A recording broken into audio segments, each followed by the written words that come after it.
ఈరోజు మనం ఒక బ్యూటిఫుల్ టాపిక్ మనం తెలుసుకుంటున్నాం, క్రియేటివ్ విజువలైజేషన్. చాలామందికి వాళ్ళ పర్పస్ తెలుసు. ఓకే, ఇప్పుడు పర్పస్ని మనం ఎలా మేనిఫెస్ట్ చేసుకోవాలి, దానికి నేను సూత్రాలు చెప్తాను. పెన్ను బుక్ ఓపెన్ చేయండి. ఇది దయచేసి మీరు ఎంతమందికి మీరు చెప్పగలిగితే అంతమందికి చెప్పండి. ఓకే, ఇది మనకు ఈ భూమండలం మీద అత్యద్భుతమైనటువంటి టెక్నిక్. దీన్ని నేర్చుకోవడానికి వేల రూపాయలు, లక్షల రూపాయలు పెడుతుంటారు. ఇక్కడ మనం చక్కగా నేర్చుకుంటాం. ఈ నేర్చుకున్నది మనం ఎంత బాగా ఇతరులకు చెప్తామో మన జీవితంలోకి ఇంకా అంత బాగా వస్తుంది. ఫస్ట్ పాయింట్ రాసుకోండి. మనము ఇక్కడ నుంచి ఢిల్లీకి వెళ్ళాలనుకుందాం. ఒక చిన్న ఉదాహరణ చెప్తాను. ఓకే, ఢిల్లీ ఎన్ని కిలోమీటర్లు? అప్రాక్సిమేట్గా 1500 కిలోమీటర్లు. ఓకే, 1500 కిలోమీటర్లు అనుకుందాం. ఓకే, ఇక్కడ నుంచి ఢిల్లీకి కాలినడకన వెళ్తే, ఇక్కడ నుంచి ఢిల్లీకి కాలినడకన వెళ్తే ఎన్ని రోజుల్లో మనం ఢిల్లీ చేరగలం? 20 రోజుల్లో చేరగలం. గట్టిగా చప్పట్లు కొడదాం. కొడదాం గట్టిగా చప్పట్లు. యా, నడుచుకుంటూ కాకుండా సైకిల్లో వెళ్తే ఎన్ని రోజుల్లో వెళ్ళగలం? 12 రోజులు.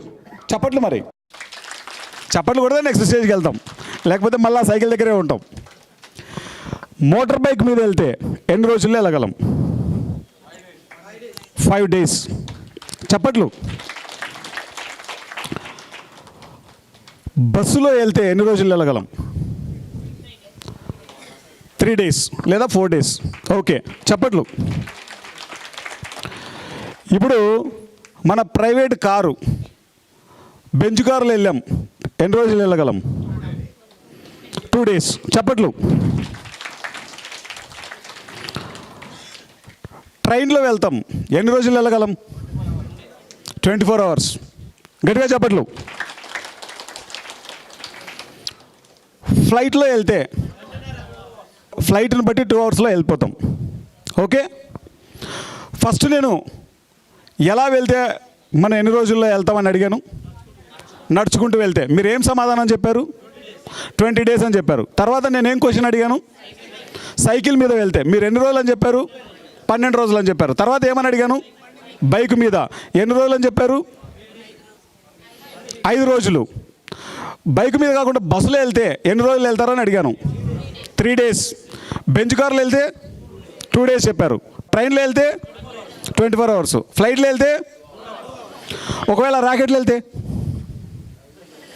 రాకెట్ ల్యాండింగ్ ఉందనుకోండి అక్కడ, అనుకోండి ఇప్పుడు ఎలాన్ మస్క్ తయారు చేస్తున్నాడు అమెరికా వెళ్ళడానికి. ఒకవేళ ర్యాకెట్లో కనుక మనం ఢిల్లీకి వెళ్తే ఎంతసేపట్లో వెళ్తాం?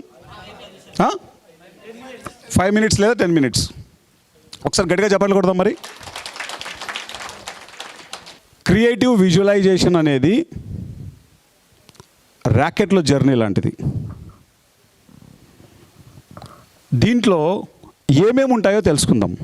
ఎందుకు అంత ఫాస్ట్గా మేనిఫెస్ట్ చేయొచ్చు ఏ విషయాన్నైనా అంటే, ఏదైనా మనం ఒక పని చేయాలనుకుంటే ఆ పని చేయాలి, ఆ పని కోసం మన శరీరంతో వర్క్ చేస్తాం. ఓకే, క్రియేటివ్ విజువలైజేషన్ అంటే ఏంటంటే, ఫ్యూచర్లో మనం ఒకానొక పనిని చేయాలి. ఆ పనిని చేయాలన్నప్పుడు ఓన్లీ శారీరక శ్రమ చేస్తేనే సరిపోతుందని చాలామంది అనుకుంటారు. శారీరక శ్రమ ద్వారా ఎంతో శ్రమ చేయాల్సి ఉంటుంది. ఓకే, పని చేయాలంటే మన శరీరంతో పని చేయాలని తెలుసు అందరికీ. తెలుసా లేదా? అది కాకుండా ఇంకేమైనా తెలుసా? ఇప్పుడు క్రియేటివ్ విజువలైజేషన్ అంటే ఏంటంటే, నేను ఒక చిన్న ఉదాహరణ చెప్తాను. పిఎంసి అనేది ఇప్పుడు నా లక్ష్యం ఏంటంటే, ఈ భూమి మీద ఎన్ని దేశాలు ఉన్నాయి? ఎన్ని దేశాలు ఉన్నాయి ఈ భూమి మీద? 200 పైన దేశాలు ఉన్నాయి. ఈ 200 పైన దేశాలలో పిఎంసిని పెట్టాలన్నదే నా లక్ష్యం. నేనేదో ఆషామాషిగా తెలుగులో బంజారా హిల్స్లో ఆఫీస్ పెట్టాలా, దాంట్లో కూర్చోవాలా అనుకోను నేను. ఓకే, నా లక్ష్యం అది. పత్రిజీ ఎంతో క్లియర్గా చెప్పారు, అరే నువ్వు దీన్ని చేయడానికే పుట్టేవరా అని. ఆల్రెడీ ఆయన చెప్పకముందే నాకు తెలుసు. పదే పదే ఎంఫసైజ్ చేశారు. ఆయన ఒక 3-4 రోజుల్లో బాడీ వెకెట్ చేస్తారు అన్నప్పుడు సార్ దగ్గర నేను మసాజ్ చేస్తున్నాను ఆయనకి. ఈ చెయ్యి పట్టుకొని పిఎంసి జాగ్రత్త అని చెప్పారు. గురువు మన పర్పస్ ఆఫ్ లైఫ్లో మనల్ని ఎలా ఉంచుతాడో చూడు. ఇప్పుడు నేను దీనికోసం ఏం చేస్తానంటే, శారీరక శ్రమ చేస్తే అన్ని దేశాల్లో నేను టీవీ ఛానల్ పెట్టగలనా?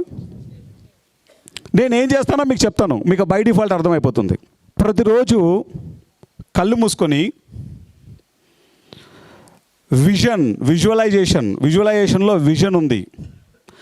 నిజంగా అమెరికాలో, లండన్లో, జర్మనీలో, కెనడాలో, ఆస్ట్రేలియాలో, న్యూయార్క్లో, మలేషియాలో, దుబాయ్లో నిజంగా మనం మన టీవీ ఛానల్ని పెట్టి అక్కడ మనం వర్క్ చేస్తున్నట్లు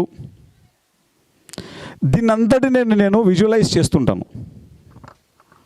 ఈ భూమి మీద ఎన్ని దేశాలు ఉన్నాయో, అందుకే మా ఇంట్లో ఒక వరల్డ్ మ్యాప్ ఉంటుంది అనమాట. ఆ వరల్డ్ మ్యాప్ని ఎప్పుడు చూస్తూనే ఉంటాను నేను.